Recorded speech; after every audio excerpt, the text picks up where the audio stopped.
बिस्मिल्लाहिर्रहमानिर्रहीम। अस्सलाम वालेकुम नादरीन, आप यूट्यूब चैनल देख रहे हैं। मैं इमरान खान हूँ। ये एक प्रोपेगेंडा है, नया प्रोपेगेंडा है और बहुत बड़ा प्रोपेगेंडा है। ये प्रोपेगेंडा कौन कर रहा है, किसके खिलाफ हो रहा है और इसको समझने के लिए कौन सी ऐसी चीज़ें हैं जो हमारा जानना इस वक्त ज़रूरी है, सारी चीज़ें मैं आपके सामने रखूँगा। सबसे पहले तो ये देखें प्रोपेगेंडा कर कौन कौन रहा है।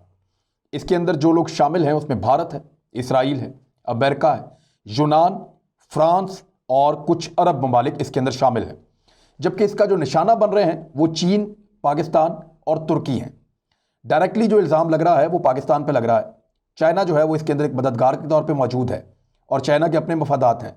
जबकि तुर्की के ऊपर ये इल्ज़ाम लग रहा है कि वो कुछ बड़े ख़तरनाक हथियार हासिल कर रहा है जिसमें चीन और पाकिस्तान उसकी मदद कर रहे हैं। याद रहे कि इससे पहले तुर्की के ऊपर अमेरिका ने कुछ पाबंदियां लगा दी हैं, दिफाई लिहाज से कुछ पाबंदियां लगी हैं। तुर्की अमेरिका के साथ मिलकर कुछ जॉइंट वेंचर्स कर रहा था, मिलकर कुछ हथियारों की प्रोडक्शन कर रहा था, जिस पे अब पाबंदी लगा दी गई है अमेरिका की जानिब से। लेकिन तुर्की का यह कहना है कि इससे हमें बहुत ज़्यादा फर्क नहीं पड़ेगा। ये जो पिछली पाबंदियां लगी थी ये इसलिए लगी थी कि तुर्की ने दुनिया का सबसे खतरनाक, जो इस वक्त दुनिया का मौजूदा सबसे खतरनाक मिसाइल सिस्टम है जिसको एयर डिफेंस सिस्टम कहते हैं, S-400, वो रशिया से खरीद के लगा दिया था। अब ये जो मिसाइल सिस्टम है इससे अमेरिका बहुत डरता है, क्योंकि अमेरिका का कोई भी तैयारा इससे नहीं बच सकता, अमेरिका का कोई भी मिसाइल इससे नहीं बच सकता। तुर्की के ऊपर कोई भी चीज़ हवा से हमला करेगी तो वो S-400 के ज़रिए से अपने आप को महफूज कर लेगा। ये पाबंदियां उनके ऊपर लगी थी, अब मजीद पाबंदियां लगाने की तैयारी हो रही है और एक झूठा जाल बुना जा रहा है पाकिस्तान, चाइना और रशिया के खिलाफ। ये खबरें किन अखबारात में छपी और इसका पैटर्न क्या है ये मैं आपके सामने रखता हूं। सबसे पहले जी न्यूज़ है जी भारत का, उसने सबसे पहले इस खबर को छापा है और खबर के अंदर जो उन्होंने इसकी हेडलाइन बनाई वो ये बनाई कि तुर्की Pakistan in top level discussion over nuclear weapon programme, कि तुर्की और पाकिस्तान टॉप लेवल डिस्कशन कर रहे हैं न्यूक्लियर वेपन प्रोग्राम, यानी एटमी ताकत तुर्की बनने जा रहा है, पाकिस्तान उसमें सपोर्ट कर रहा है तुर्की को। और चाइना ने कुछ ऐसी मदद फराहम की है, कुछ ऐसा सामान रवाना किया है जिसको पाकिस्तान के जरिए से तुर्की तक पहुंचाया गया है। ये तो जी न्यूज़ की हेडलाइंस थी। उसके बाद आप TVF न्यूज़, ये भी भारत का है और भारत ने इसके अंदर एक और इसी तरह की हेडलाइन दी है, तुर्की Pakistan in top level discussion over nuclear weapon programme. Exactly news है, इसमें बहुत ज़्यादा डिटेल है और इसमें ख़ास तौर पे हवाला दिया गया है 22 और 23 दिसंबर 2020 को होने वाली एक आला सतही मुलाकात की, जिसमें ये डेलीगेशंस आपस में मिले थे, तुर्किश और पाकिस्तानी डेलीगेशंस, और इसके अंदर दिफाई माहिरीन मौजूद थे। तो वहाँ क्या हुआ उसके बारे में एक डिटेल इन्होंने लिखी है। मैं तफसीलात अभी आपके सामने रखता हूँ कि एक्चुअली पाकिस्तान तुर्की को क्या दे रहा है, तुर्की पाकिस्तान को क्या दे रहा है, चाइना बीच में कहाँ से आया और ये सारा प्रोपेगेंडा है क्या वाकई में तुर्की एटमी ताकत बनने जा रहा है। इसके बारे में जो दावे हैं वो पहले आपके सामने रखूंगा। यहाँ पे एक और IBT, इंटरनेशनल बिजनेस टाइम्स, ये अमेरिकन एक पेपर है और इसने लिखा, is Turkey running a secret nuclear weapons programme with the help of Pakistan, क्या तुर्की एक खुफिया एटमी हथियार बनाने के प्रोग्राम पे काम कर रहा है पाकिस्तान की मदद से। ये सवाल के अंदाज में उन्होंने लिखा। और इसके अलावा एक और वर्ल्ड अफेयर्स यूट्यूब चैनल है जिस पे पाकिस्तान के खिलाफ बहुत ज़्यादा माजी में प्रोपेगेंडा किया गया है, तुर्की के खिलाफ भी किया गया है, तो ये इसने भी इसके ऊपर एक पूरी डॉक्यूमेंट्री बनाकर चलाई है। तो मुख्तलिफ अमेरिकन, इसराइली और इंडियन अखबारात इसके ऊपर प्रोपेगेंडा कर रहे हैं। प्रोपेगेंडा है क्या, जो खबरें पहले मैं आपके सामने रखूं, वो ये कहते हैं कि रजब तैयब उर्दगान 2023 के बाद बहुत ताकतवर मुल्क बनना चाहते हैं। उन्होंने S-400 खरीद के अपने दिफा को नाकाबिले तस्खीर बना लिया है, बहुत ताकतवर बना लिया है।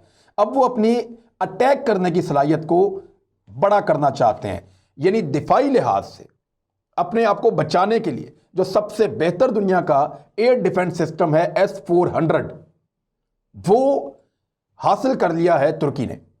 अब उसके ऊपर कोई अटैक करेगा तो वो अपने आप को बचा सकते हैं। अब अटैक करने के लिए जो दुनिया का सबसे बेहतरीन हथियार होता है वो तो एटम बम होता है, एटमी सलाहियत। अब तुर्की वो हासिल करने जा रहा है 2023 से पहले। माहिदा अल अवज़ान के 100 साल मुकम्मल होने से पहले रजब तैयब उर्दगान कई दफ़ा ये कह चुके हैं कि 2023 के बाद तुर्की पहले जैसा नहीं होगा, तो वो 2023 तक अपने आप को एटमी ताकत बनाना चाहता है। तुर्क सदर का जो दौरा था पाकिस्तान का, उसका हवाला देते हुए, पाकिस्तानी वज़ीर आज़म से उनकी मुलाकात का हवाला देते हुए और पाकिस्तान की मिलिट्री एस्टेब्लिशमेंट से उनकी बातों का हवाला देते हुए इन अखबारात ने यह लिखा है कि रजब तैयब एर्दोगान ने एक दरख्वास्त की कि हमें एटमी ताकत बनाइए, जिसे पाकिस्तान ने तस्लीम कर लिया।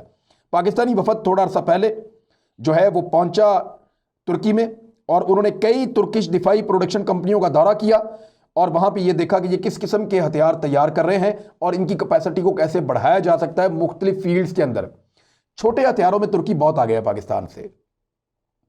जो इंसान अपने हाथों से जो हथियार इस्तेमाल करते हैं उनमें तुर्की बहुत आगे है।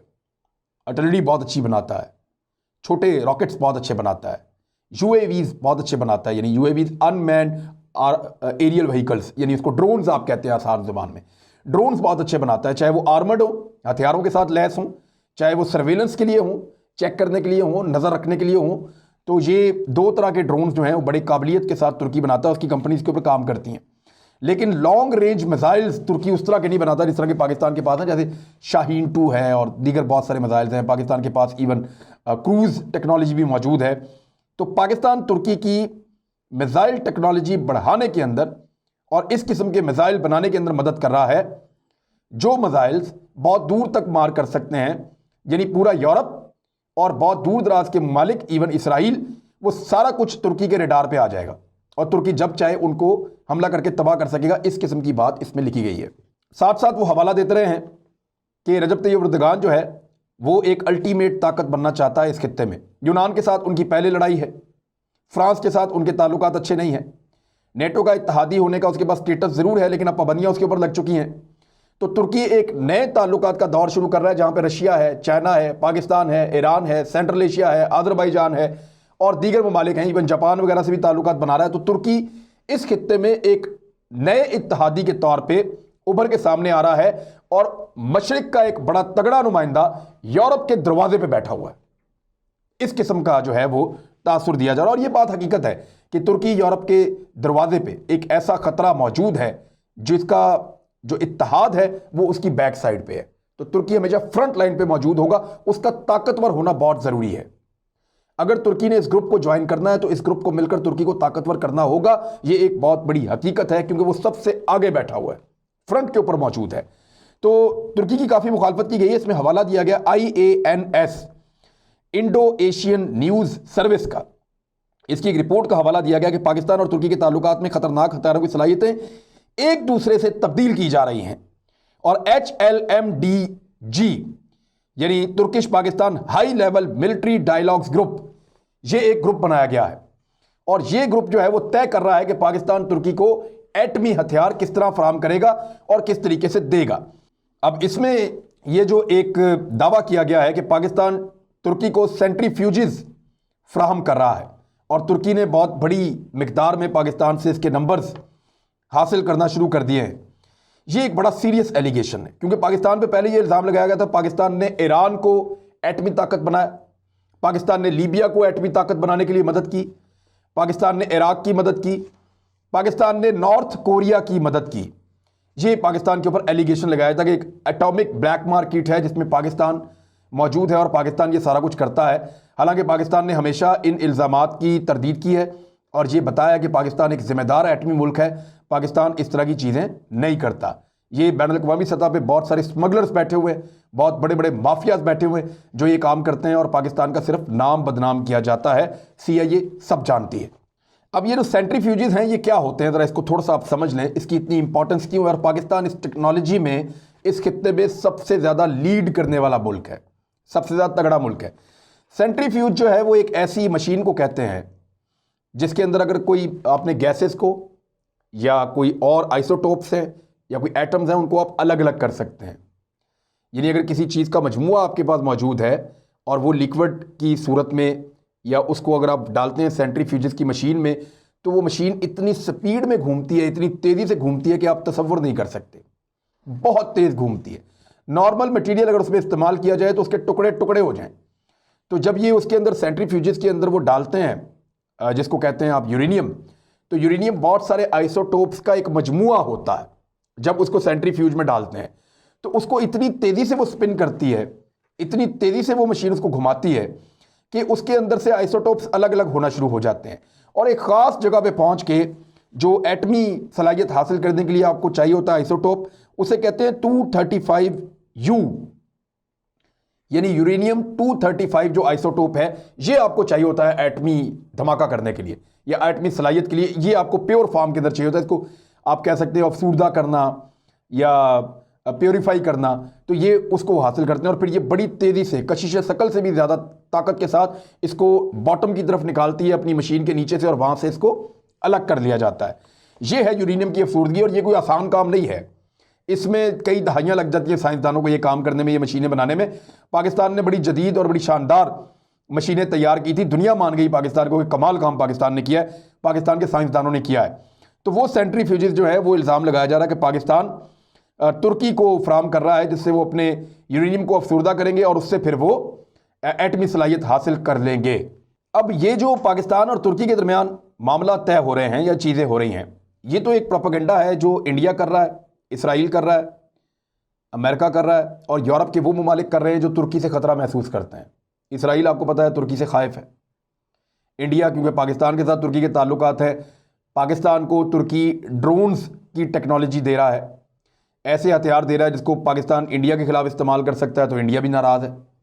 यूनान के साथ तुर्की के आपको पता है मार्के हो चुके हैं, वो भी नाराज़ हैं, और साइप्रस को लेकर उनके बीच में एक लड़ाई चलती रहती है, जबकि फ्रांस के साथ इस वक्त बड़ी कशीदगी चल रही है तुर्की की।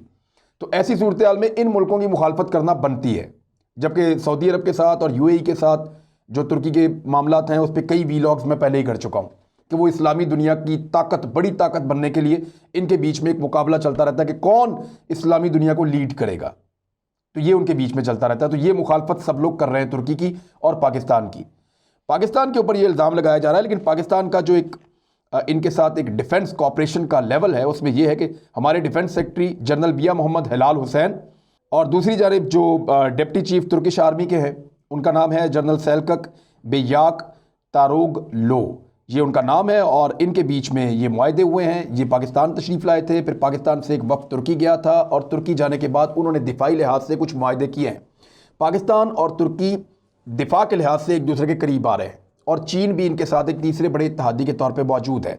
ईरान भी कई चीज़ों के अंदर शामिल है, क्योंकि आने वाले वक्त में एक ट्रेन चलेगी पाकिस्तान से ईरान और ईरान से तुर्की। मैंने ये खुशखबरी आपको बताई थी थोड़े दिन पहले अपने एक वीलॉग में, और चाइना यहाँ से बहुत बड़े पैमाने पर तिजारत करने वाला है। अब इन सारी चीज़ों को लेकर प्रोपेगेंडा ये किया जा रहा है कि पाकिस्तान कहीं तुर्की को एटमी ताकत बनाने जा रहा है, और इस प्रोपेगेंडा के ज़रिए से पाकिस्तान पे पाबंदियां लगाने का एक प्लान बनाया है भारत ने, इसराइल ने और अमेरिका ने। और ये उस वक्त हुआ है जब अमेरिका के अंदर एक सेनेटर ने एक बिल पेश कर दिया है, और उस बिल के ज़रिए से कोशिश की जा रही है कि पाकिस्तान का जो एक मेजर नॉन नेटो अलाय होना, यानी पाकिस्तान जो है वो नेटो का एक इत्तेहादी है, लेकिन ऐसा इत्तेहादी है जो नेटो का हिस्सा तो नहीं है, लेकिन एक मेजर उनका जो है वो इत्तेहादी है नेटो का हिस्सा हुए बगैर। तो ये उसको कहते हैं designation as a major non NATO ally, कि major non NATO ally Pakistan है। नेटो का तो, नेटो मुल्क तो पाकिस्तान नहीं है, लेकिन उनका एक इत्तेहादी है पाकिस्तान। तो वो स्टेटस जो है पाकिस्तान से ख़त्म करने का मुतालबा किया है। एक अमरीकी कांग्रेसमैन है एंडी बिग्स, उन्होंने ये मुतालबा किया है और ये कहा है कि पाकिस्तान का जो है ये स्टेटस ख़त्म कर दिया जाए। 17 ऐसे ममालिक हैं दुनिया में जो नेटो के इत्तेहादी हैं, और उनमें पाकिस्तान भी एक मुल्क है। तो पाकिस्तान ने नेटो के इत्तेहादी होने के हवाले से बहुत नुकसान उठाया है, बहुत ज़्यादा कुर्बानियाँ दी हैं, बहुत बड़ी दहशतगर्दी का सामना किया है। अगर पाकिस्तान को इसमें से निकाल भी देंगे तो पाकिस्तान को क्या मिलेगा, और पाकिस्तान को नेटो का इत्तेहादी बन के मिला क्या, ये भी एक बड़ा सवाल है। पाकिस्तान ने अपना इत्तेहाद चुन लिया है। पाकिस्तान अब रशिया के साथ, चीन के साथ, तुर्की के साथ, ईरान के साथ, कुछ अरब ममालिक के साथ, कतर के साथ, जापान के साथ, सेंट्रल एशिया के साथ अपनी नई राहें खोल रहा है, यहाँ नए ताल्लुकात इस्तवार कर रहा है। हम दुनिया में किसी से दुश्मनी नहीं चाहते, अब नहीं चाहते कि हम अमेरिका के साथ, यूरोप के साथ, इनके साथ झगड़ा करें, लेकिन हम ये चाहते हैं कि हमें ज़्यादा फ़ायदा मिले। तो इसके लिए हमने नए इत्तेहादी बनाए हैं। अगर नेटो से हमें बाहर भी निकाल दिया जाता है, उनके मेजर इत्तेहादी के स्टेटस को हमसे वापस ले लिया जाता है, तो मेरा नहीं ख्याल कि पाकिस्तान को बहुत बड़ा फ़र्क पड़ेगा। लेकिन ये सारा कुछ एक स्ट्रेटजी के तहत हो रहा है कि पाकिस्तान पे पाबंदियां लगाओ, ईरान पे पाबंदियां लगाओ, चीन पे पाबंदियां लगाओ, और तुर्की के ऊपर पाबंदियां लगाओ। तुर्की पे कुछ पाबंदियां तो लग भी चुकी हैं, और ये सारा कुछ इसलिए किया जा रहा है कि जो एशिया की सदी का आगाज होने जा रहा है, जो एक तजारती इनकलाब आने जा रहा है दुनिया में, उसको आने से पहले रोका जाए। क्योंकि अगर ये हो गया तो मगरिब और अमेरिका के हाथों से दुनिया की सरदारी चली जाएगी। ये उस सारे गेम का एक हिस्सा है। श्रीवास्तव ग्रुप जिस तरह पाकिस्तान के खिलाफ प्रोपेगेंडा करता था, ये वैसा ही एक प्रोपेगेंडा है। पाकिस्तान सिर्फ चंद हथियारों के ऊपर तुर्की के साथ डील कर रहा है और कुछ दिफाई मुआहदे कर रहा है। यहाँ पे इसको इतना आगे ले जाना कि पाकिस्तान तुर्की को एटमी सलाहियत बनाने वाला है, वो एटमी धमाका करने वाले हैं, आपको पता भी नहीं चलेगा जब पाकिस्तान ने ये करना होगा। बहरहाल ऐसा अभी कुछ नहीं हो रहा। मैंने सोर्सेज से भी बातचीत की है। अपना ख्याल रखिएगा, अपने इस चैनल का भी। अल्लाह हाफिज़।